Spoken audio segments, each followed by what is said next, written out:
Hello friends, সবাই কি করছো? তো চলে গেলাম মামা শ্বশুরের বাড়িতে।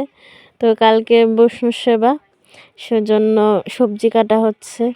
আমি আর আমার শাশুড়ি মা চলে আসলাম। আর এই দেখো আমার ছোট্ট একটা দেওর কি বলে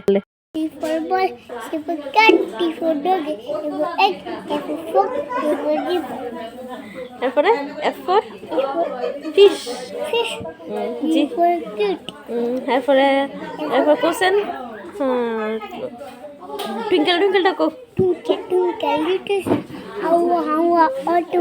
আপে পদ্মা। এই যে তারা সবাই সবজি কাটছে আর আমি লুকিয়ে লুকিয়ে ভিডিও করছি। তো এখানে গুসাই উনিও বসে পড়লেন সবজি কাটায়। আর আমার দিদা আমাকে বললো পিঠা খাও। হ্যাঁ তুমি যাইবা না বললো গে না, এবার চলে যাবো বাড়িতে। Tata, good night.